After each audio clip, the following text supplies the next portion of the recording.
Hello. Welcome to another episode of the GSMC Wrestling Laureate podcast, brought to you by the GSMC Sports Network. I'm your host, Eric Rodriguez, here every Monday through Friday, 8 p.m. Pacific Time, 11 p.m. Eastern Time on the GSMC Sports Network. So, hope you guys are having a great week. Today is Wednesday, or like my mom like to always call it hump day. Come on, guys. Don't think like that. Don't get too excited. No, I'm just kidding. But no, you're trying to get over that hump, and then now you got to look down toward a successful Thursday and Friday. So here to get you along the way, here to get us through a week, we have a great week of wrestling tonight. We have AEW Dynamite. And on Friday, of course, always SmackDown. And Saturday, we have SummerSlam. So a lot of cool things to look forward to as a wrestling fan, to be honest. So you can't really complain too much. Thank you so much for tuning in to the GSMC Wrestling Laureate podcast, brought to you by the GSMC Sports Network. We have a great show for you today. On tap, we have our WWE NXT Great American Bash Week 1 preview. We also have our AEW Dynamite preview, our Great American Bash review, our AEW Dynamite preview. And then we're going to talk about in recent news, it's been said that Wembley Stadium holds more of a capacity crowd as opposed to Cleveland Brown Stadium. So there's a lot of speculations going around, people saying that All In is going to be bigger than WWE SummerSlam. So we're going to talk about it a little bit, maybe debate a little bit, kind of get into the matches and stuff like that. And I want to hear you guys' opinions. Of course, I always just share mine. You know what I mean? Like, you guys are dying to hear whatever I have to say every 8 p.m. Pacific Time, 11 p.m. Eastern Time. I'm just babbling on about professional wrestling. But hey, you guys always have that tips and donations link. You'd always send that chat. Nevertheless, we're a family. We're a wrestling family, 1,010%. And then we're going to move on to segment 4. We're going to talk about my most memorable SummerSlam moments. Totally biased, obviously subjective as hell. So, if you have a favorite SummerSlam moment, make sure you hit me up in the chat. In our 5th and final segment, like we do every Wednesday, we ended off with our Wednesday's weekly wrestling news. So a lot of fun just ahead of you guys. But before we move on any further, I want to remind you guys to hit up that tips and donations link. Hit up that chat. I want to hear you guys' beautiful voices. I want to hear you guys' takes in terms of professional wrestling. Remember to Superman punch that like and subscribe button to the show. Also follow the show, follow the GSMC Sports Network for awesome content, for more sports and podcasts and stuff like that. It's pretty dope over here. Be a part of this GSMC Sports bloodline. Here at the GSMC Sports Network, we do love a lot of peace, love, and positivity, 1,010%. So don't be too shy to hit up that chat. Give me a shout out where you're listening from. And yeah, let's talk about some good old fashioned wrestling. Once again, the link is at the gsmcpodcast.net. All right, so we got a segment 1. We're going to talk about NXT's Great American Bash Week 1. And we got off to a hot start. Obviously, you saw the host, you saw Hank Tank, with a little, with a kooky entrance. I got to be honest, the nice little intro kind of gave me, like, I don't want to say like Attitude Era vibes and Attitude Era meeting up with the new day and age of professional wrestling. A little family friendly, somewhere where you can take the kids and watch wrestling along with your beautiful children, which is something that WWE definitely is a marksman for. So, definitely love the intro. So we're going to start off. We have the WWE Women's World Champions retaining their titles, Alba, Fyre, and also Isla Dawn, the Unholy Union, or I think they like to call themselves. But they defeated Lash Legend and Miss Jackson of Metaphor. And overall, I thought they were pretty damn impressive. I thought overall, like, they did really, really well, able to establish themselves in the ring as tag team competitors. Uh, obviously in the beginning of the match, you saw Lash Legend, kind of took it out, thrown into the steel steps. So, you kind of saw them fight their way up. It was, it's not like it wasn't like, like a landslide win. But in reality, we all know why they are the WWE World Women's Tag Team Champions. They have a gauntlet to go through. Next, they have to face Bianca Belair and Jade Cargill, and then in the future, Zoe Stark and Shayna Baszler. So if it's WWE wants to make Alba, Fyre, and Isla Dawn look absolutely amazing, making them look like they are the perfect tag team, which I believe they are. I believe they are 1,010%. My number one rule for men's wrestling is I hate it when two singles superstars come together to fight for tag team titles. I feel like if you're a tag team, you should stay in the tag team division. You should highlight the tag team division. With that being said, in the women's division, of course, you have Chelsea Green and Piper Niven. Then you have Katana Chance and Kaden Carter. You also have Damage Control. And you have Alba Fyre and Isla Dawn. So in the future, I bet there is going to be a lot more women's wrestling on the verge in terms of professional wrestling in the WWE side, because they are in the works for the Intercontinental and also the Women's United States Championship. So, you're going to see a mid card title belt. Now you're going to see a main card. And once again, you're going to see the women's tag team, championships being defended and stuff like that. So it should be pretty badass. Lash Legend and Miss Jackson shouldn't hang their head too low. I thought they did very, very well. After the match, you saw Ethan Page come out, of course, just building up toward what's going to happen tomorrow. Oro Mensa pinned Ethan Page once again for the third time. Then you saw Brooks Jensen take on Cedric Alexander. Happy to see Cedric Alexander. I got to be honest with the whole Bobby Lashley news and stuff like that. And then Shelton Benjamin. There's a lot of speculations saying that AEW is going to have a version of the Hurt Business. I have no idea if they're going to, take that name. I think it is coined and copyrighted by WWE, but I think it's stupid. I think WWE should just kind of let them have it. I think more or less if they don't let them have the Hurt Business title name, it's just petty. It's just nonsense. It's just petty crap. It just shows that WWE holding on to this grudge, being like, if you make it outside the WWE, you're not going to be successful. You can't use our names. And in reality, like, who gives a damn? And I think under the Paul Levesque era, I'm pretty sure, Triple H is going to have no problem having MVP. Shelton Benjamin and Bobby Lashley leave on good terms. Hurt Business maybe makes a comeback to WWE within a couple of years or something like that. But right now it seems like they are actually heading out. So you saw Brooks Jensen lose. Cedric Alexander. You saw that move by Brooks Jensen as he did a somersault from the apron onto the announce table, and he completely looked like he shattered his ankle. And then you saw Cedric Alexander roll him in, hit the move, and then hit his finishing move, and then got the 1-2-3. So I think there was a little bit of an injury right there. Obviously, Sean Spears was ringside to his chagrin. You saw Brooks Jensen get the loss. Brooks Jensen not really taking his singles run, I guess, that seriously, I guess you can say. But overall, you saw Cedric Alexander being super impressive, and I was happy he picked up the dub. Next, we see Tony D'Angelo retaining his Heritage Cup championship against Tavion Heights in the 5th round. It was a good match. Obviously there was the first 2 rounds, no decision. And then round 3, you saw Tony D'Angelo. Round 4, you saw recuperated Tavion Heights with the pump up speech from Ren Sinclair of looking from the outside in terms of being a part of the no quarter catch crew. I thought Tavion was going to do it. I was kind of hoping, I still think that Tony D'Angelo is still in the main event, picture in terms of WWE NXT. So, the Heritage Cup, I feel like would do wonders for the no quarter catch crew. Obviously, sorry, there's something like itch in my back. Obviously, you see them, Charlie Dempsey, Osborne, Heights. You see them on, different shows, obviously on TNA and stuff like that.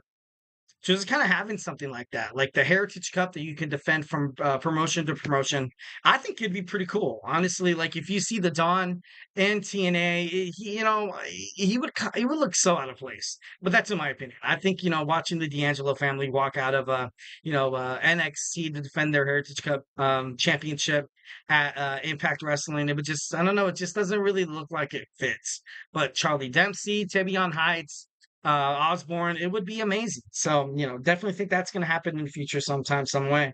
Then you saw a promo with my man, young OG Javon Evans, telling the crowd, telling the viewers and the listeners that he used to tell his teachers to suck it. The DX chop. I love that. I think that's totally badass. If you're going to school tomorrow and if you have a teacher, I'm just kidding. No, don't do that. Do not do that. I do not condone those actions. Just kidding.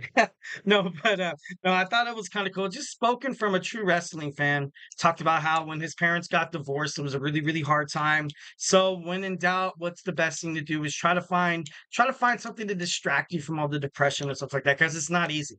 It's not easy when parents get divorced and stuff like that. But Javon Evans did what he had to do to become kind of at peace with himself. He found a passion that he loved, ultimately led up to his career. Obviously, 1,010% impressive. Jamon Evans is the future of WWE NXT. He was literally just 3 seconds away from, winning the NXT World Heavyweight Championship. So I thought that was pretty cool. He said he used to borrow his neighbor's trampoline to practice wrestling moves and stuff like that. Just, a wrestling fan go pro. Kind of like what you see with Bailey, like what you see with Shawn Michaels. Basically, everybody who becomes a professional wrestler, obviously, it's the apple doesn't fall too far from the tree, and it's not really rocket science. It's like something obvious as hell.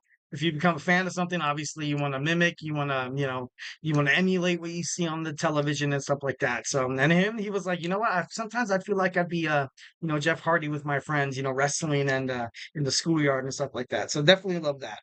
Next, we see Joe Hendry. Joe Hendry's amazing concert. It was pretty badass, I gotta be honest. It was pretty cool to see Joe Hendry go out there in the NXT universe, in the WWE universe, and just show that he's got the juice and he's a dog, man. He's a dog.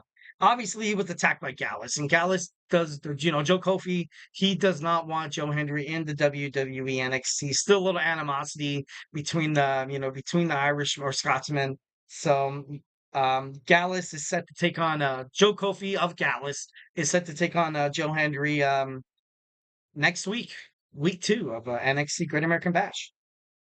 So then you have the contract signing to Ethan Page and Oro Mensah. I love Ethan Page and I love what he's doing on NXT, but I don't know. He just seems like I don't know. He just seems like he's not really in the limelight like I kind of thought he was going to be, and I'm not sure if that makes any sense.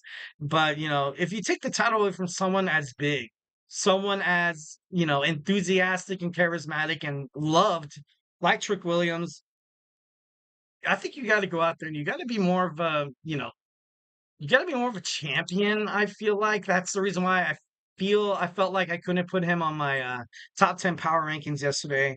Is Ethan Page? I think him fighting someone like Oro Mensah. I know once when Ethan became a part of the NXT roster, he attacked Oro Mensah and also Noam Dar. Which should be interesting to see if Noam Dar makes a return next week. So it's it's not ideal for a main event NXT World Championship match, but I guess it's gonna do. Oro Mensah has been nothing but spectacular, proven himself within the last couple of weeks. Beforehand, he was kind of like that member of Metaphor, kind of just like soft spoken in the corner, but knew that he could have and knew the stable could have lived up to so much of a potential. And just kind of settling for the scraps and stuff like that. I gotta be honest, ever since you've kind of saw Noam Dar leave Metaphor, obviously due to injury, you've seen Aura Mensa step up. You see Lash Legend, she tried to compete for the NXT Women's North American Championship. Did you see her tag team with Miss Jackson for the WWE World Women's Tag Team titles? So it should be interesting to see what that stable does go, moving forward. But should be interesting to see what the match next week on Great American Bash Week 2. Speeding this up, running out of time, we had Kendall Gray alongside with Carly Bright going against Jada Parker. Jada Parker got the victory. Kind of cool, but you saw Ma Was Born come out with Brent Sinclair for the distraction on Kendall. That's how Jada Parker was able to pick up the victory. Then, something that I kind of thought was going to happen. Fallon Henry, Jasmine Nix, and JC Jane defeat Soruka, Lola Vice, and Carmen Petrovic. It was about time that these girls got a victory. They're such the bad girls of WWE NXT, and lately they've been on a huge loss kick. But it's kind of cool. I definitely love that. So Fallon Henry, Jasmine Nix, Jason Jane get back into the win column week 1 of NXT Great American Bash. And then we have the main event. The main event, Roxanne Perez defending her WWE NXT Women's World Heavyweight Championship against Chase Hughes, Thea Hill. It was pretty dope. I got to be honest, it was a great match. A lot of, different submissions, a lot of counters. You definitely, you basically saw the same wrestler go head to head. And, I know that might come off a little weird. Um, but both of them are relatively the same size. They relatively have to rely on their elusiveness. their tactical wrestling, also their technique and strategy to pick up the win for them to win a match, let alone a championship match. But it was great. Overall, it was entertaining. They got a "This is awesome" from the crowd. I thought it was 1,010% awesome. I loved how Rich Holland tried to tap into Thea Hale's, inner badass and be like, "You got to do whatever it takes to win." And that's something she needed to hear, obviously, and something that I kind of mentioned yesterday. Is Ridge Holland going to do or say anything that's going to mess up his chances when staying in Chase U? But Thea Hale, she's going to be back. She's going to be back. She's still super young, much like Roxanne Perez, but Roxanne Perez, Pop Rocks for the win, the 1, 2, 3, retained, and still WWE NXT World Women's Champion, Roxanne the Prodigy Perez. All right, guys. So next, we're going to talk about AEW Dynamite. It is live tonight. Can't wait to see it. I have it on record right now. I have not checked Twitter, TikTok, Instagram, Facebook, nothing of that sort. So I want to be completely surprised.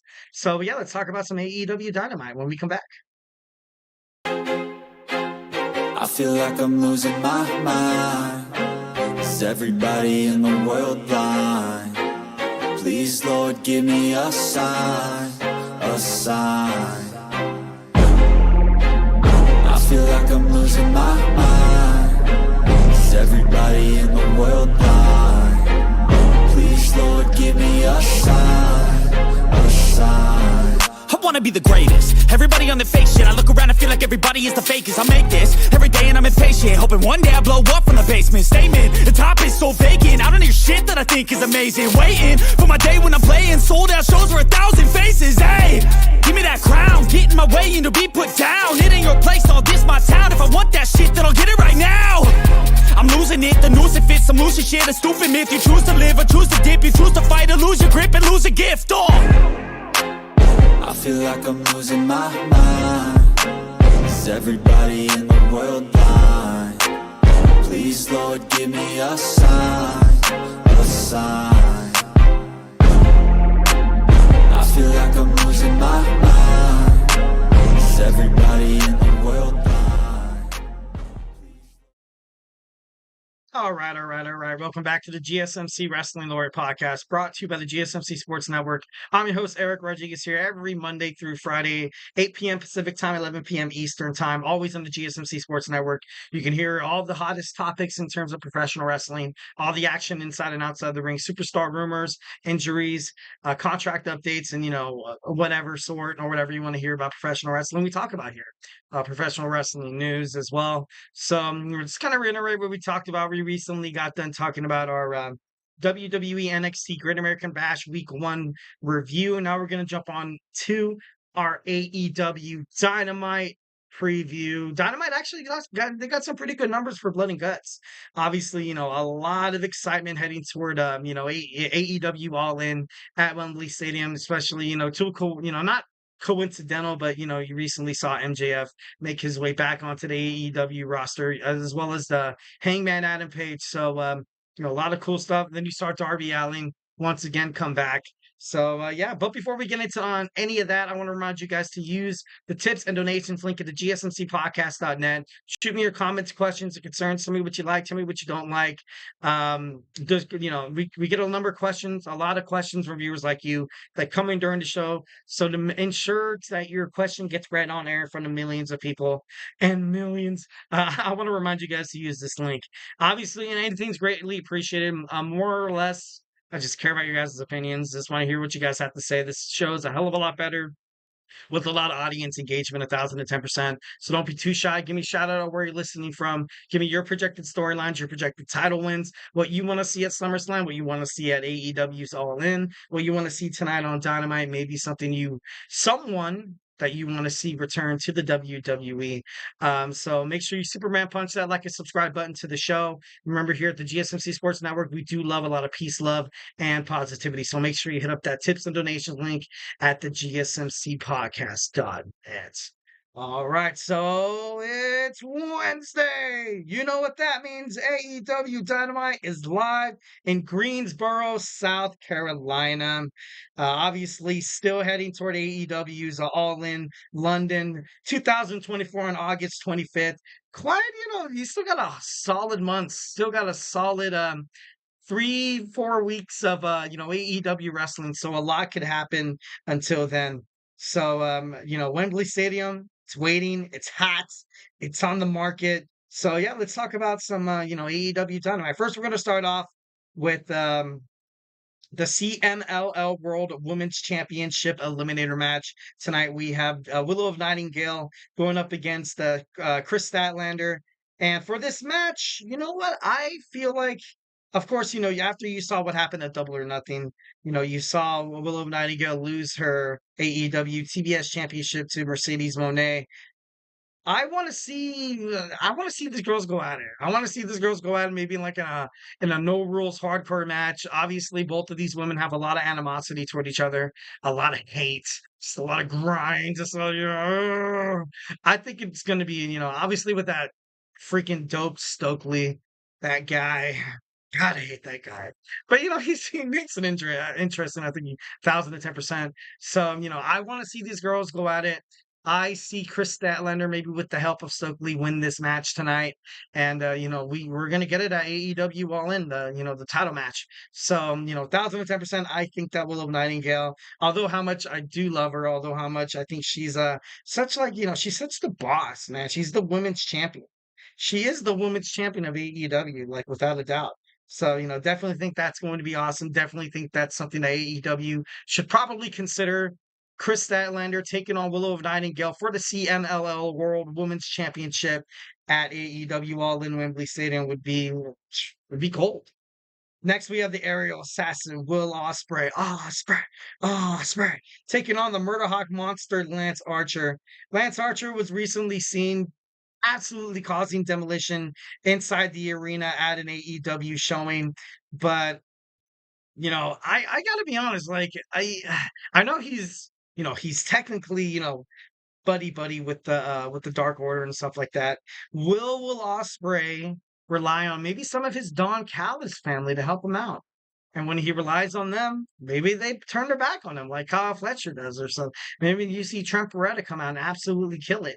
So 1,010%, I think that Will Ospreay will probably pick up the victory tonight. Although Lance Archer has been absolutely on one lately. He's been so, just demolition, such demonic, such demanding, but most importantly, he's been winning. And that's something that, AEW now you have you're gonna have a match between Will Ospreay and Lance Archer. There's, honestly, I think it's going to be, it's gonna be freaking awesome. It's gonna be dope. So it's gonna be interesting to see what MJF does within this match because he does have a rematch for the AEW the AEW American Championship heading toward all in. Will Ospreay has the home field advantage. Would be pretty crazy to see Maxwell Jacob Freeman getting involved in this match. So, guys, tonight for the first time ever, we're going to see the Hangman Adam Page take on Darby Allin. Obviously, the last time you saw Darby Allin, that crazy SOB, he got Team AEW the victory at Blood and Guts, threatening to light Jack Perry on fire.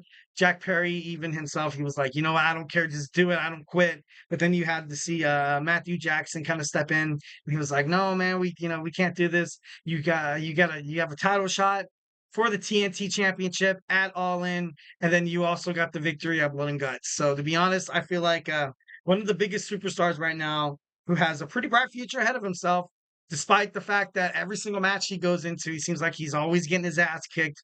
Classic Mick Foley vibes. But no, 1,010%. I think that Obviously, this match is going to be awesome. Obviously, you're going to see the Hangman Adam Page, kind of bring out a little rugged, a little dirt, a little cheap moves here, but then you're going to see Darby Allin doing what he does best, much like he does every single time he steps into the ring. It's just prove all the naysayers wrong. I got to be honest, I love Darby Allin. 1,010%. Obviously, think of Darby Allin, I think of, Gigi Allin, the grotesque model in terms of punk rock in the early 90s, late 90s, 90s ish. But I don't know. It's kind of crazy. Both of these superstars, super talented. Hangman Adam Page wants Swerve Strickland. I don't think he wants any part of Darby Allin, to be honest. I didn't even think he wanted any part of the AEW Blood and Guts match. He more or less just kind of went there. He was like, you know what? Swerve's going to be there. All right, I'll be there. Like, he didn't really give a damn about the Young Bucks. He didn't really give a damn about Kazuchika Okada. He didn't give a crap about Jack Perry. And, he just wants a shot at Swerve Strickland because once, he was gone, he was suspended. You saw Swerve Strickland basically make it up to the top, defeating Samoa Joe. Maybe things would have been different if he would have never been suspended. But, honestly, at the end of the day, bro, it's kind of, it's kind of your fault. So, 1,010% can't wait to see. Next, we're going to see the American Dragon will live on in Greenville. Did I say Greensboro or Greensville, South Carolina? So, obviously he has a huge match for the AEW World Championship at All In London 2024 at August 25th against Swerve. He recently last week on Dynamite had a interview with Renee Paquette where you saw Jeff Jarrett go up to him. Jeff Jarrett basically bared his heart out. And it was kind of sad to see a little bit, but he kind of bared his heart out because he was the tag team partner of Owen Hart before he passed away. He was actually supposed to fight in a match with Owen Hart that night. He with his entrance, botching and him falling ultimately to his death. And he wanted to win that match, I feel like, for Owen. You know what I mean? So, after the match, he came up and he said, to be honest, Brian, I feel like you deserve this match, but I got to be honest, I got to question your reluctance. I feel like you have one foot in the door. I feel like you have one foot out of the door. So, you have to decide what you want to be right now.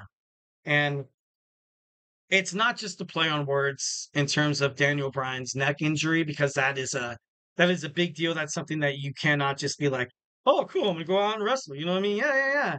Dude, this guy has had past surgeries in terms of his neck. This guy once slightly moved, much like the doctor said, like, we have to make sure your neck stays fixable. If it doesn't, then guess what, dude? You're confined to a wheelchair. You're paralyzed, and it's just something that it's a very uneasy feeling. And just to make matters worse, his contract ends tomorrow, August 1st. So yeah, obviously a lot of things have to be decided. He agreed with his wife Brie Bella that the last contract that I said I was going to sign with AEW was when I signed with AEW. So for the future, for Bryan Danielson's sake, obviously, I would never, ever, ever, ever want to see him go out of wrestling because I feel like he does so damn good. He's put on amazing matches. Like, he's put on great matches in WWE, but ever since he made it to AEW, I feel like he kind of tapped into a new source there. So, would hate to see Bryan Danielson go, but as a father, as a husband, you kind of just understand, if he had to, kind of retire a little early there. All right, next we're going to see Mercedes Moné Muscle Camille once again antagonizing Dr. Britt Baker DMD.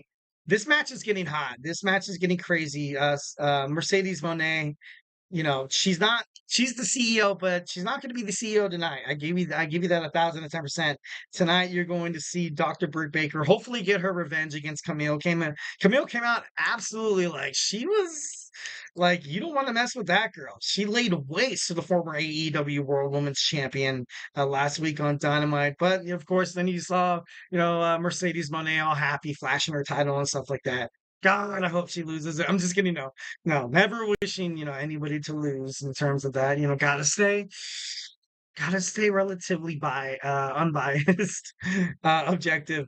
Next, we see Mariah May will sit down with the Renee Paquette. We're gonna find out exactly her intentions are after Tony Storm said, basically, you're going to die and I'm going to die with you or something like that. I forgot exactly what she said, but it was freaking gold. It was awesome. God, what did she say? But I'll figure it out and I'll talk to you guys. Then we're gonna have a trios match once again. The conglomeration of the Ring of Honor World Champion and still Ring of Honor World Champion Mark Briscoe teaming up with Orange Cassidy and Tomohiro Ishii against Roderick Strong, Rouge, and the Beast Morto. So a lot of cool stuff happening on Dynamite tonight. Make sure you check it out. I can't wait to watch it. It's on record right now. So make sure you tune into AEW Dynamite. That's it already aired on the East Coast, but it's live right now on, I believe, TNT or TBS, one of those Turner broadcasting stations. So kind of staying on the AEW WWE kind of topic. We're gonna dig into that. Don't want to get too crazy about it because I know I'm running out of time on this segment. So you guys, hey, just grab your favorite drink, grab your favorite snack, sit down and join your favorite wrestling fan in about maybe like 20 seconds. Looking for your daily fix of sports talk without having to pay for it? GSMC Sports Network is available on YouTube. Just search GSMC Sports Network. Get your fix of daily sports talk shows on YouTube, absolutely free. NFL, college football, NBA, MLB, MMA, UFC, fantasy football, and so much more. GSMC Sports Network has shows running all day long, with new sports shows starting every 2 hours. Just like on your favorite cable sports channel, except GSMC Sports Network is absolutely free. Just search GSMC Sports Network on YouTube to catch one of your new favorite shows, like the GSMC College Football Podcast, Chip Shot Football Podcast, Hoops and Heels Women's Sports Podcast, GSMC Basketball Podcast, and so many more. Check it out for yourself. GSMC Sports Network, now available on YouTube absolutely free. Search GSMC Sports Network on YouTube right now. And we are back with the GSMC Wrestling Laureate podcast brought to you by the GSMC Sports Network. I'm your host, Eric Rodriguez, here every Monday through Friday, 8 p.m. Pacific time, 11 p.m. Eastern time. Going to talk about all things professional wrestling on the GSMC Sports Network. Just kind of reflect on what we talked about right quick. We talked about our WWE NXT Great American Bash Week 1. We also talked about our AEW Dynamite preview for tonight. So without further ado, let's go in and talk about this SummerSlam or All In, AEW All In. But before we do any of that, I want to remind you guys to use the tips and donations link at the GSMCpodcast.net. Shoot me your comments, questions, and concerns. Obviously, we get a number of questions from viewers like you that come in during the show to ensure that your question gets read on air in front of millions of people. I ask you guys to use the tips and donations link. Obviously, leave whatever you can. Anything you leave is greatly appreciated. More or less, just want to hear you guys' opinion about professional wrestling. Want to hear you guys talk about AEW Dynamite. Want to hear you guys talk about maybe some potential returns at WWE SummerSlam. So feel free to hit up the link. Remember Superman punch that like and subscribe button to the show. Also follow the network. Follow the GSMC Sports Network. Here at the GSMC Sports Network, we do love a lot of peace, love, and positivity, 1,010%. So don't be afraid to be a part of this GSMC Sports bloodline. Take that plunge into a new world. The underground society of wrestling fans. Just kidding. No, just imagine. That'd be kind of dope, to be honest. All right, so we have WWE SummerSlam, and we also have AEW All Elite. So here's the gist. Recently, I read on Twitter. Also, I think it's been brought up in like wrestling news sites like Cage Side Seats, Ringside News, and PW Insider. So just because All in London, Wembley Stadium, they have a lot of seats. They have a lot more seats as opposed to WWE SummerSlam. So, they claim that AEW All In is going to be bigger than SummerSlam. And, it can be, but then again, it can't be. But then again, who cares? At the end of the day, who cares? If you get a really good, already 50,000 seats are going to be, tickets are sold from WWE SummerSlam. Obviously, when you are flying across the Atlantic Ocean, into the United Kingdom in London. People want to see wrestling shows. They don't get it a lot.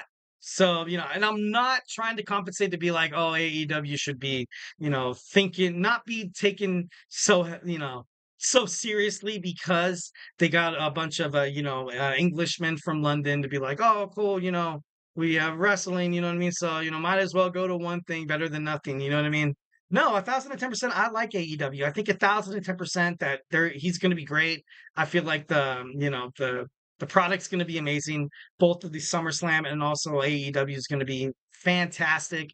1,010%. So, I'm excited for both of these, but it's just kind of crazy how, you kind of have wrestling media kind of matching it up a little bit, kind of just throwing shade at each other, trying to start this East Coast, West Coast rivalry like Biggie Smalls and Tupac Shakur. I'm just kidding. No, nothing like that. But no, I don't know. I just, that's how it is in terms of professional wrestling. When you see a cross promotional wrestling, a war, it's a possibility. It's a possibility 1,010%. So I got a chat right here from my man Logan McNelly saying hi man, hope you all doing well, hope you're having a great week. What do you think of Roman coming back? I hope he does. I think he does, but you're not going to see him step inside the ring. I guarantee you that. I still think, and this is my opinion, 1,010%. I still think Solo Sikoa really needs to establish himself as a singles wrestler before we get this match kind of going. The next pay per view we have is WWE Bash of Berlin, but I definitely think, for Roman to make an imprint on, or just hinting at him taking back his tribal chief role, he's gonna have to do something with this whole Solo Sikoa, dealio sooner rather than later. Maybe that's the reason why they were waiting. WWE has been waiting to pull the trigger on Jey Uso. Maybe this is the reason why Jimmy Uso has recently been medically cleared to compete. Possibly, we have a civil war. We have a civil war that's going to happen. I think maybe that'd be kind of heading more toward a Survivor Series in terms of like maybe like a Bloodline Civil War Games match would be absolutely electric. So definitely think that Roman Reigns is going to play a vital part in SummerSlam. If he doesn't show up, I think it's to the point where people are going to be so bummed right now because there's been so many speculations and fan rumors and conspiracy theories and stuff like that. So, would love for him to come back, but do I think he's coming back? No, not to compete right away. I can see him, kind of coming back into the scene, maybe a couple of backstage promos. Maybe he tries to fit back in with the new young bloodline, but then he ultimately gets sabotaged and excommunicated out of the group to the point where he's all alone and he has to find, someone to have his back. But, good luck trying to have someone who's going to have your back after what you've done to that WWE SmackDown roster. But then again, Roman Reigns is a free agent. He's not bound to SmackDown. He's not bound to Monday Night Raw. So, and will the wise man come back? That would be pretty cool. That would be, that'd be 110% electric. And I'd be for it 1,010%. So getting into this WWE SummerSlam AEW All In debate. So just kind of looking at some of the matches we have for WWE SummerSlam. We have CM Punk against Drew McIntyre, the special guest referee. Obviously, you have Seth freaking Rollins. We have the undisputed WWE Championship match between Cody Rhodes and Solo Sikoa, which is going to be an amazing match. It's going to be electric. We have the World Heavyweight Championship. Will Damian Priest finally show the world why he deserves to be the World Heavyweight Champion against Gunther? And this is a big match. I feel like this is a huge match for Damian Priest. I feel like if this match ends with Gunther holding up the title, it might seem a little different. 1,010%. I think if you have Roman Reigns coming back, you also have to think about probably the king of WWE SummerSlam, Brock Lesnar. You always see Brock Lesnar having bangers at. This is kind of like his pay-per-view in a certain sense. He has had a lot of great matches at SummerSlam, Brock Lesnar, and I don't know, because he's always so prominent inside the summer and usually around fall, winter, spring, he's doing stuff in terms of trying to promote his brand and stuff like that. So I don't know, it'd be pretty cool to kind of see Gunther win the championship and then out comes the beast incarnate, Brock Lesnar. Then we have a WWE Championship match. We have Bayley taking on Nia Jax. And then, of course, you have Tiffany Stratton waiting in the wings to cash in her Money in the Bank. Will she cash it in on her friend Nia, or will Bailey retain and she'll cash it in on her? Should be pretty interesting. Next, we have the Women's World Championship match: Liv Morgan against Rhea Ripley for the custody of Dominic Mysterio. I'm just kidding. We also have a United States Championship match between Logan Paul and the LA Knight. We also have Braun Breaker taking on Sami Zayn for the Intercontinental Championship. Man, that just, that already kind of sounds like a full load. And it would, for any wrestling promotion, much like I always kind of reiterate, much like I always talk about in terms of wrestling, I think at this point, trying to compare yourself to the success that WWE has is, to be honest, like a little silly. I think at this point, you kind of just go out there and do like all you can, basically, everything in terms of trying to withstand, especially with, the juggernaut that is WWE. And it's something that really can't be compared to. WWE has been around for, forever. AEW is only like 5 years old, so kind of crazy. But and so far what we have for AEW All In, and by all means, this isn't an indictment on AEW, because you still have a couple matches that are still going to be made. We're gonna have AEW World Women's Championship match, Mariah May and Timeless Tony Storm. We're gonna have MJF taking on Daniel Garcia for the AEW American/International Championship. And then what else do we have? What else? Do we have the FTW Championship match? We're gonna have Hook taking on Chris Jericho. That's gonna be absolutely crazy. Like I said before, we have Jack Perry taking on Darby Allin. There's no doubt in my mind you're gonna see the Acclaimed finally cash in on their proving ground match to take down the Young Bucks of the Elite. You have the AEW World Heavyweight Champion Swerve Strickland taking on Bryan Danielson. So far, those are the matches that we have. We have we still have the AEW Continental Championship to be fought for. And I believe we still have the Patriarchy's going to defend their Trios Championship. And, maybe some Ring of Honor, New Japan Professional Wrestling. We had the CMLL. Like I said, I think Willow Nightingale will fight Chris Statlander. I don't know. It's still up in the air right now. Obviously, I only named like 4 or 5 matches, but it's gonna get bigger. It's just only gonna get bigger. This is probably the biggest event in terms of AEW. This is kind of like their WrestleMania, I feel like. So, a lot of people could possibly be losing their matches. A lot of people could be losing their titles. So, in terms of shock value, in terms of putting on pay-per-views, AEW has been dynamite. And I know that's a play on words, but I know they've been dynamite in terms of the ratings, in terms of pay-per-views and stuff like that. Better than WWE, in my opinion. And that's obviously subjective. But I hate that WWE don't have all their titles defended. At the end of the month. Instead, the night before SummerSlam, you have DIY taking on the Bloodline, which is kind of silly, kind of naive. But I guess that's how they do it. So yeah. All right, guys. So we talked about some AEW Dynamite All In, and we talked about some WWE SummerSlam. So now we're going to move on to my most memorable SummerSlam moments. Can't wait to dig into that as soon as we come back. So, hey, stay tuned.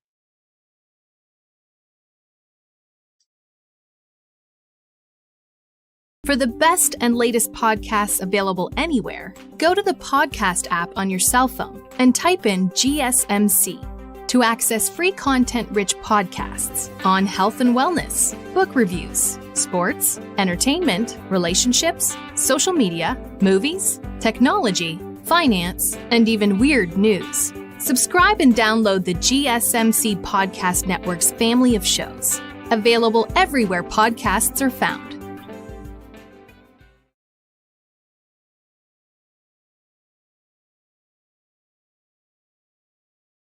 All right. We are back with the GSMCpodcast.net. No, GSMC Wrestling Laureate podcast, sorry.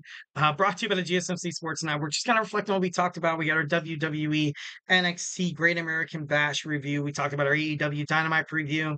And then we, kind of sat side by side and, looked at what we have for SummerSlam booked for Saturday and what we have so far in terms of AEW All In. Just kind of, comparing the two events. Both of them are going to be absolutely phenomenal. No need to kind of compete with each other at this point. So, now we have my most memorable SummerSlam moment. So let's go ahead and dig on into that. We are rapidly running out of time, like always. I feel like it is not a surprise at this point. So yeah, let's go ahead and talk about some moments.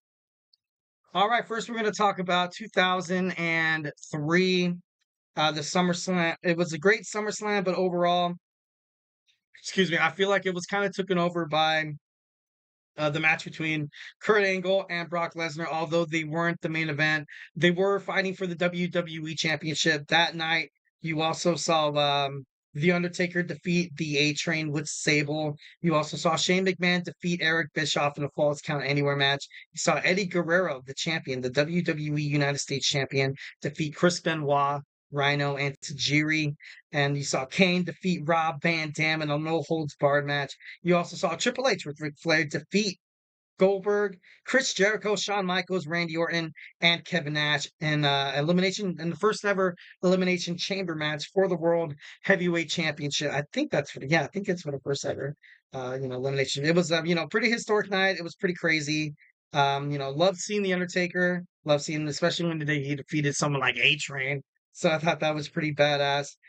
You saw a lot of resistance. You saw them, defeat the Dudley Boys to remain the World Tag Team Champions, which was kind of crazy. But Kurt Angle made Brock Lesnar submit to the ankle lock in the WWE Championship match. So, more or less, it's, it was definitely one of the most SummerSlams in terms of my life. In 2003 was like in the peak of when I became a wrestling fan. So, moving on to 2014, Brock Lesnar taking John Cena to Suplex City. That SummerSlam, you also saw Dolph Ziggler defeat The Miz. You saw Paige defeat AJ Lee. Rusev defeated Jack Swagger. Seth Rollins defeating Dean Ambrose in a lumberjack match. Bray Wyatt defeating Chris Jericho. Shane McMahon defeating Stephanie McMahon. Sorry, Stephanie McMahon. Once again, you see a McMahon in like WrestleMania or No Mercy, or you see them in a Survivor Series or like a SummerSlam. You saw her defeat Brie Bella in the singles match, which was kind of crazy. You saw Roman Reigns defeat Randy Orton, and then for the main event, you saw Brock Lesnar defeat John Cena for the World Heavyweight Championship match. Brock Lesnar, I feel like once when Brock Lesnar came back from UFC, he came off, a little, I don't want to say transparent, because at the same time you're like, okay, this guy's going to go back to, this guy's going to end up back in the UFC because he kicks everybody's ass on the WWE roster. But I thought 1,010% that Brock Lesnar, when he did come home, showing his dominance, beating somebody like in 2014, someone as dominant that John Cena has been throughout his whole career. Would be interesting to see those two get back in the ring together. Imagine Brock Lesnar coming back to kind of rehab his image a little bit, and then you have John Cena looking to fight somebody, looking for a memorable, retirement tour. So, I think it'd be pretty badass to kind of see it like that. But SummerSlam, obviously the biggest party of the summer. You saw a little bit of inner Shield rivalry between Seth Rollins and Dean Ambrose, and then you saw a ridiculous match where Stephanie McMahon, defeated Brie Bella thanks to her sister going heel. So, that's just wrestling. That's, can't be too mad at that. Next, we have SummerSlam 1998.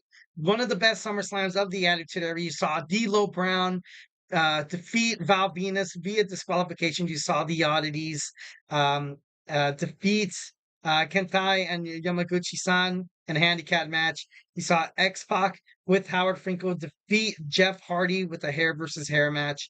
Then you saw, Edge and Sable defeat Mark Romero and Jacqueline.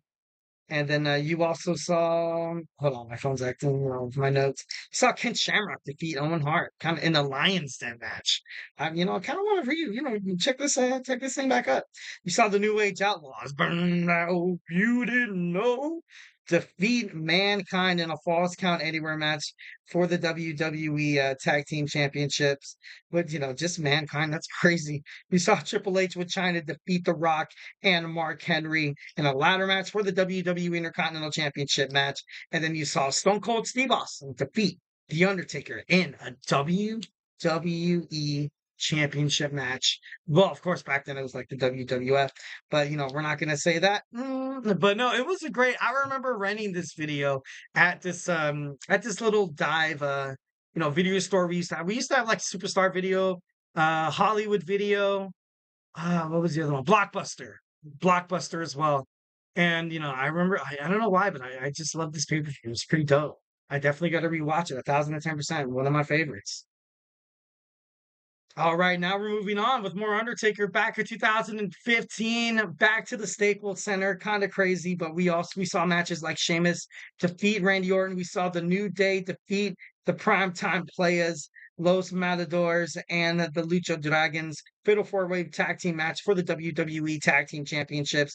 We also saw Dolph Ziggler with Lana versus Rusev and with Summer Rae, ended in a double countout. This was during, some bad Dolph Ziggler promoting time. Kind of sucked how they, the person that he kind of sucks more or less for, and I believe maybe this is a huge reason why it kind of played in their divorce was, you've had Lana and Rusev, go from AEW, they went to AEW from WWE.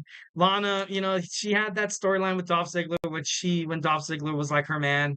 And then you had the whole thing with Bobby Lashley. And then there was a little thing in AEW. Like, it's like putting your relationship under that much scrutiny. You're kind of setting it up to fail a little bit.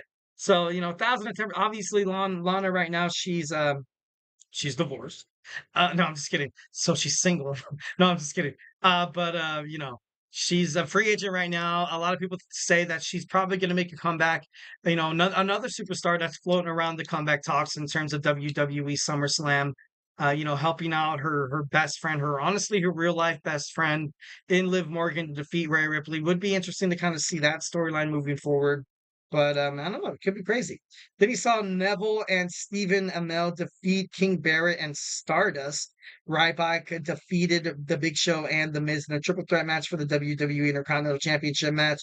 Dean Ambrose teamed up with Roman Reigns and defeated the Wyatt family, Bray Wyatt and Luke Harper. In a winner-take-all match for the WWE World Heavyweight Championship match and the WWE United States Championship, you saw Seth Rollins defeat John Cena. Kind of crazy. You saw Kevin Owens defeat Cesaro. And then in the main event, you saw The Undertaker defeat Brock Lesnar in a singles match. So, I think this was that.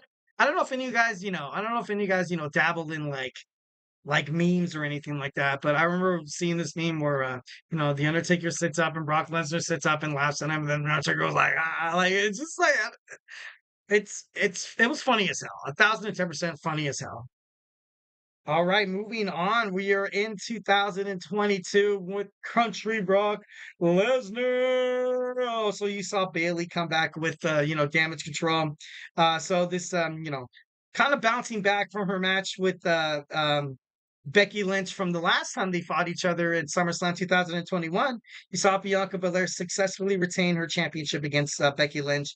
You saw Logan Paul defeat The Miz with, Maurice and Tommaso Ciampa. You saw Bobby Lashley defeat, he retained his WWE United States Championship against Austin Theory.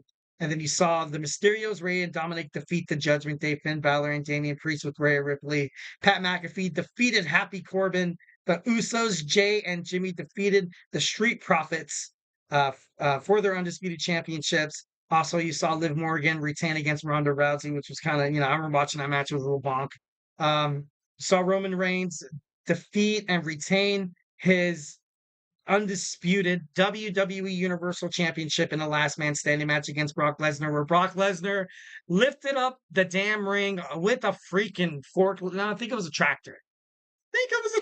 He with a tractor totally messed up the ring, and then you had all the bloodline against Brock Lesnar, and then right here you see on the picture you see Roman Reigns standing tall on top of the whole pile. Country Brock Lesnar was taken down, and he lost that match. Kind of crazy. All right, so 1992 for the first time SummerSlam is taking place outside. This is also back at Wembley Stadium. Kind of crazy how that kind of went full circle there. So, all right. At this one, in 1992, you saw, what is Okay, sorry, excuse me, my notes kind of disappeared here.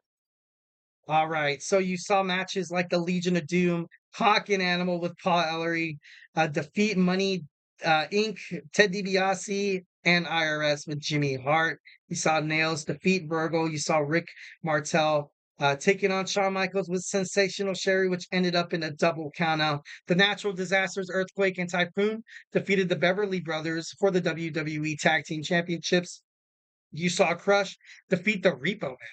Gotta love that Repo Man. The Ultimate Warrior defeated Randy Savage via countout. The Undertaker with Paul Bearer defeated Kamala with Harvey Whippleman and also Kimchi via disqualification. And in the main event, you saw British Bulldog defeat Bret the Hitman Hart for the WWE Intercontinental Championship. So, a lot of cool stuff, a lot of crazy stuff at the same time. But, moving on, 2011, I feel like was a huge dawning in terms of, crowning new champions, in terms of, new blood, in terms of, moving on from the Attitude Era, going full force into the Ruthless Aggression Era. Well, this is kind of Ruthless Aggression Era, to be honest. But anyways, you saw Kofi Kingston, John Morrison, and Rey Mysterio in a 6-man tag team match defeat The Miz, R-Truth, and Alberto Del Rio with Ricardo Rodriguez. You have Mark Henry defeated Sheamus via countout. Kelly, the champion, retained her championship against Beth Phoenix with Natalya Neidhart. You saw Wade Barrett defeat Daniel Bryan. Randy Orton defeated Christian Cage. CM Punk defeated John Cena. And then you had him cash in his Money in the Bank. Alberto Del Rio defeats CM Punk and becomes the new WWE champion. And finally, we have in 2000, obviously, this really resonates in me because, love 2000, love it, 1010%. This was kind of like my shiz in terms of professional wrestling. So Ratu Censor with Steven Richards, Bull Buchanan, also the good father, defeated Too Cool with Rikishi. X-Pac defeated Road Dogg. China and Eddie Guerrero defeated Val Venus and Trish Stratton. You saw Jerry the King Lawler defeat Taz. Steve Blackman defeated Shane McMahon. Chris Benoit defeated Chris Jericho in a 2 out of 3 falls match. Edge and Christian defeated the Dudley Boys and also the Hardy Boys in the first ever TLC match for the WWE Tag Team Championship. And like I kind of mentioned before, this was huge because of the tag team division. Definitely got revamped thanks to these 3 tag teams. So, definitely, on one of the special ones, definitely on my list. 1010%. You saw the Cat with Al Snow defeat Terry with Perry Saturn. The Undertaker, once again, The Undertaker showing why he's absolutely impressive on WWE SummerSlam. You saw him as soon as this thing worked. I don't know why it's happening to my phone. You saw him defeat Kane. You saw him defeat Kane in a no contest match. And then in the main event, you saw The Rock, the champion, defeat Triple H and Kurt Angle in a triple threat match for the WWE World Heavyweight Championship. Gotta love The Rock. Do you smell what your boy E is cooking? Burn. Just kidding, no. But anyways, moving on. Don't go anywhere. We're rapidly running out of time. Let's go ahead and see if we can finish this up. We have our fifth and final segment, Wednesday's weekly wrestling news. So hey, stay tuned. Be here or be there or be squared. All right, I'll see you in a bit.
We are back with the GSMC Wrestling Laureate podcast, brought to you by the GSMC Sports Network.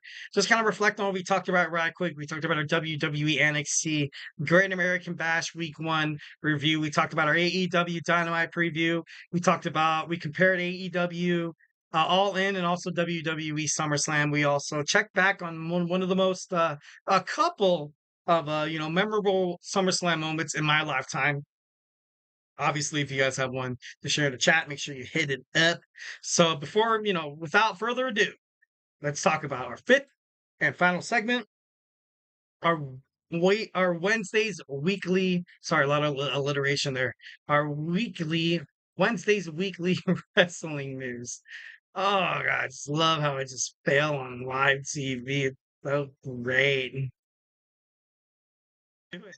So, guys, in the wrestling news today, CM Punk says that airing his fight back all in at Wembley Stadium last year was kind of ugly. It was kind of ugly for both him, also the people involved in it. Jack Perry, also you saw Samoa Joe in the background. You saw Tony Khan.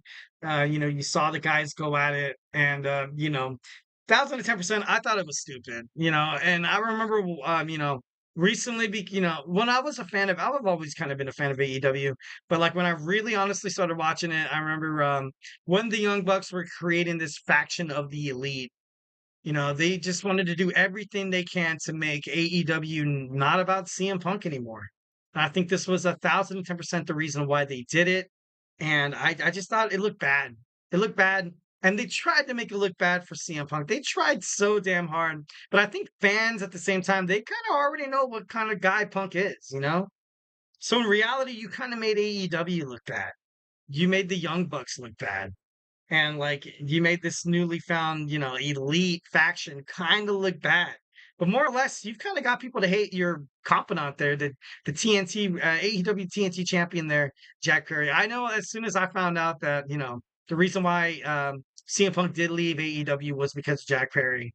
And, after hearing, I was listening to the Busted Open podcast, and Bubba Ray was talking about how disrespectful Jack Perry was to all the guys in the locker room. Basically, young, act like you don't stink. And, that's not cool, man. That's not cool. And I think Tony Khan kind of made the wrong decision there, got rid of the wrong guy.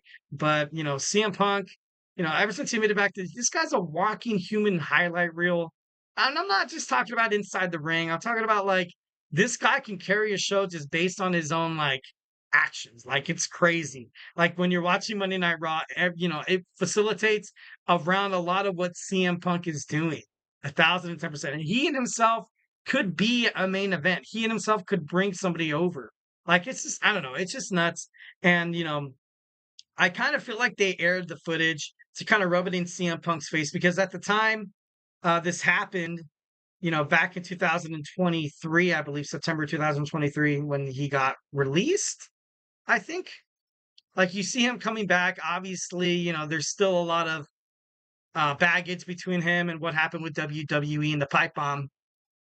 But I feel like they kind of use this as like, kind of like a way to kind of rub it in, because they waited so long for it to happen. A lot of wrestling news media and a lot of AEW wrestlers were like, you know what?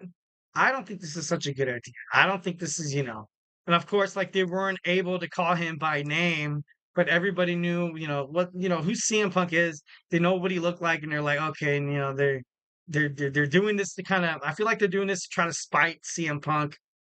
There was actually, rumors backstage in AEW that the Young Bucks didn't even want to do it. And why would they? Ever since they became EVPs, I don't want to say they were kind of bidding and doing the dirty work for Tony Khan because they love and respect their boss, which by all means is, that's relative. And also that's legit. You know what I mean? Tony Khan is a very, very good owner. Nowhere like Vince McMahon. He cares about his superstars. He wants his superstars to flourish and stuff like that.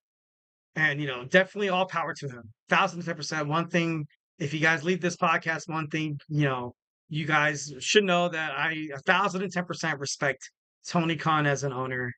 And I don't know. I just think that whole revealing it, I think he didn't really have to do it. I honestly thought 1,000. And then you saw Jack Perry come back. and everybody automatically just started hating him, and it was just, maybe they're the reason why I hate Jack Perry. Maybe that footage was the reason why I was like, you know what? Because I used to love Jungle Boy, used to love Jungle Boy, but then you have, I don't know, it was just all bad, just something that probably should have never surfaced. But CM Punk saying that the way the AEW did it and the way they aired the footage, it was just ugly. And 1,010%, it's true. 1,010%, it's 1,010% true that it was ugly. It was terrible. It was I think the key word here is unnecessary. All right, Roxanne Perez calls out Julia and also Stephanie Bakure after week 1 of the Great American Bash. I love Roxanne Perez more than the other, but you have these two just dynamic superstars, these girls that can absolutely kick your ass. But Roxanne, you gotta admire the way Roxanne Perez is inside the ring. You gotta admire her promo skills, and I love it. I gotta be honest. The way Roxanne Perez goes out there and she's like, you know what? I'm not the biggest, I'm not the strongest, but I can go out there and I can show you why I can kick your ass. Hit some pop rocks. But Julia has been waiting in the wings for NXT. It's been rumored that she's actually had some injuries to deal with before she moves on to her to a full actual WWE NXT debut, which is probably the right way to go. And of course, you have the very, very, very impressive international wrestling superstar and Stephanie Bakure. I think Bakure definitely is going to be the one to take the championship off of Roxanne Perez. I don't know. I definitely feel like that's going to be, especially heading toward, once when they debut in the CW, they're going to need a lot of, that international kind of, kind of that star appeal that Stephanie Bakure brings to the championship.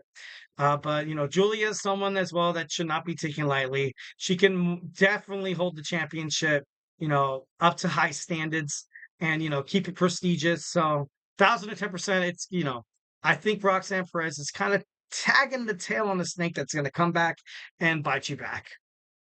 All right, next we have Nick Nemeth in the news saying that he has his sights on taking on AJ Styles for the TNA World Heavyweight Championship. I don't want to be the one to say that I told you so, but I told you. No, I'm just kidding. But, the moment that NXT started this collaboration with WWE, no, it started this collaboration with TNA, I kind of knew something was going to give. You haven't really seen AJ Styles. You've seen him on, dark matches, and he was in Tokyo. Obviously, he was part of New Japan Professional Wrestling, pretty popular out there. But Nick Nemeth wants to beat the best. I still think that Moose is going to come hunting for his rematch clause. But at the same time, you have you have AJ Styles. When he made it up to WWE, he won some championships. I'm not going to dispute that fact. Had some memorable matches like with John Cena at Royal Rumble of 2016. 2017. That was amazing. It was one of the most incredible matches I've ever seen in my life. And now you just kind of see him floating around. And it's just, much like I kind of see with the Good Brothers, his, the OC and stuff like that. I don't know, you had to do something with these guys creatively. And, right now, in any title picture in WWE, the World Heavyweight on Raw, and then you have him on SmackDown. I don't know. I just don't see him, I don't see him defeating Cody Rhodes. I don't see him any part of what happens with, the Bloodline and The Rock coming back to challenge Cody Rhodes for that championship belt at WrestleMania. Then I also don't see him, feuding with the Judgment Day and Finn Balor. And then, Damian Priest, or if Gunther wins, I don't see him fighting Gunther. Or if Brock Lesnar returns, I don't see him fighting Brock Lesnar. I think the best thing for AJ Styles is to probably wind up on NXT with the OC. You have Meech in there. You have Gallows and Anderson. And who better to fight somebody to fight Nick Nemeth, the TNA World Heavyweight Champion, other than one of the greatest TNA superstars of all time? AJ Styles, the phenomenal AJ Styles. AJ Styles had TNA on the map for the longest time. When I stopped watching TNA, I remember names like AJ Styles. So I definitely think in the future they're going to be doing something like that. 1,010%. So, definitely love how AJ Styles is, going on. Hopefully, he fights somebody like McMahon. All right, next in the news, we have Elias voicing his frustrations with WWE before he got released. Obviously, this is 1,010%. I kind of believe I side with Elias here. Elias was one of those superstars that he was good inside the ring. He was big, he was strong, he was fit, he was athletic. He made a match actually worth watching. And as soon as all the young things kind of came in, much like I keep reiterating with Keith Lee, Aleister Black, Lars Sullivan, and on the girl side, you saw Ember Moon and people from NXT that get promoted. And to be honest, I don't know. I just feel like at the same time, Elias definitely should have deserved a lot better. Definitely should have, definitely deserved a hell of a lot better, especially with the way everything's going right now. He definitely deserved a shot in WWE, wasn't really granted it. And, there was a point where he was actually turning babyface, 1,010%, and the people loved it. The viewers absolutely loved it. But, lo and behold, and obviously under the Vince McMahon regime, didn't really kind of surface and stuff like that. Kind of crazy. All right, next we have WWE Hall of Famers are set to make an appearance at WWE SummerSlam. We have Rick Steiner and Kane. Honestly, what does that say about, maybe Braun Breaker possibly defeating Sami Zayn for the WWE Intercontinental Championship? Not saying anything, not pointing any fingers, or not trying to conspiracy theory alert. But I just feel like it'd be awesome. I feel like it'd be kind of cool at this point. You have your dad inside the crowd, your uncle, Scott Steiner. Both of them are WWE Hall of Famers. I feel like right now, the Intercontinental Championship, you know what you're going to expect from the WWE World Heavyweight Championship. You know what you're going to expect from the WWE Undisputed Championship. You know what you're going to expect from the United States Championship. How about put the championship on a young superstar like Braun Breaker, just to kind of see what happens? If Braun Breaker becomes the champion, I think there's more of an array of different storylines, a different superstar promotions, more than, you have Sami, and I love Sami Zayn, and I think he's doing fantastic. I feel like at WWE SummerSlam, you saw people like Bayley, Cody Rhodes, and Sami Zayn, finish their story and win the championship. A lot of people say that they are boring champions. They're better chasers than championship holders, which I'm not completely, disagreeing about that. But I just feel like for the Intercontinental Championship to kind of, go totally sideways, be absolutely crazy, you're going to have to see something. You're going to have to see something give here. And especially if they want to make Damian Priest the babyface, they 1,010%. They need to bring a bad guy. They need to bring a real bad guy to fight and to have a championship. Kind of like what MJF does in AEW. You have Braun Breaker's going to break people 1,010%. Rapidly running out of time, so let's see if we can spitfire this. CM Punk reveals that he would have never, ever, ever, ever, ever made it to WWE if Vince McMahon was still here. And to be honest, that's, not a surprise. Vince McMahon, not really much to say there, but, I kind of saw that coming. So Mercedes Moné claims the credit for this photo of Shane McMahon and Tony Khan that's got the wrestling industry, that every single news media absolutely buzzing. People are saying, what's Shane McMahon doing there? Is Shane McMahon coming to AEW Dynamite? Is he going to wrestle it all in? What's going to happen with AEW and Shane McMahon? Is WWE hurt? Are they, and all these things have just blown up from a simple gosh darn picture. What is the old saying? A picture is worth 1,000 words. And, everybody right now is absolutely buzzing. To be honest, I was thinking about doing a segment blowing up about, Shane McMahon possibly doing his thing in AEW. But, don't want to jump the trigger too hard. 1,010%, kind of crazy. And lastly, we have Las Vegas securing their bid on WWE WrestleMania with a little cash. Las Vegas Convention Center, which is holding the autograph signings and the events and stuff like that before WrestleMania, gave WWE a $5 million grant. And, also would help with the UFC and the WWE's merger, still kind of contemplating and stuff like that. Obviously, when you think of Las Vegas, well, at least when I think of Las Vegas, I think of the UFC. I think of the UFC 1,010%. Not really the WWE, but I know how UFC out there, it's big. It's extremely big, especially in Las Vegas. They have the UFC Performance Center and stuff like that. So yeah, honestly, guys, hey, thank you so much for tuning into my show.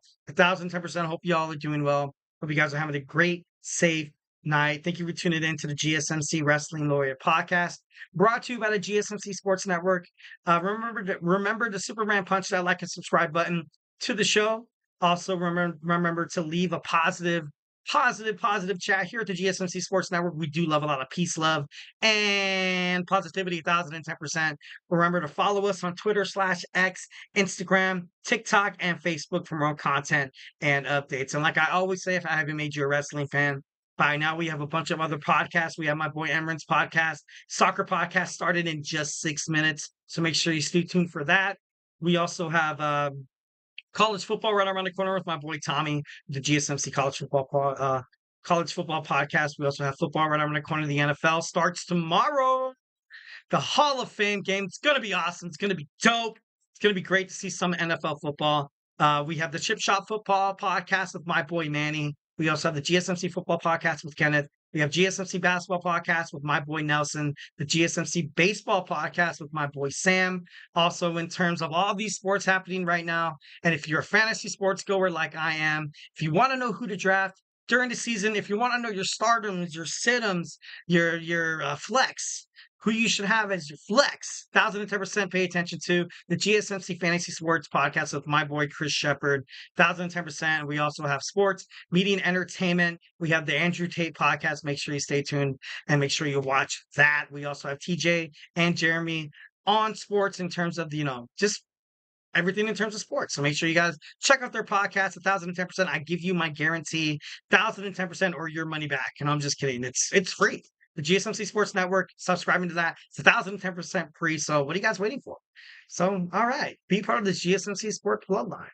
All right. So thank you guys so much. Thank you so much. Hope you guys have a wonderful Wednesday. Hope you guys have an amazing Thursday. I will see you tomorrow, all geared up for an amazing Thursday. Thursdays, I kind of like to dedicate the episode to stuff other than WWE because I'm always chatting about WWE. So make sure tomorrow we're going to talk about AEW Dynamite. Tomorrow we're going to preview TNA Impact Wrestling, also Ring of Honor. Also on Thursday, every single Thursday, we're going to have our Thursday Superstar Spotlight of the Week. Who's it going to be? I don't even know. So make sure you tune into the show. It's going to be dope. So lastly, thank you guys so much. And hey, most importantly, stay beautiful.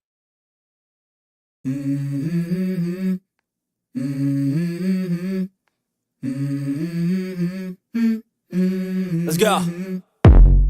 I wake up to a little bit of drool on my pillow, feel like it's gonna be a bad day. Yeah, I'm tired of shit, and the coffee ain't hit yet, damn, ain't that great.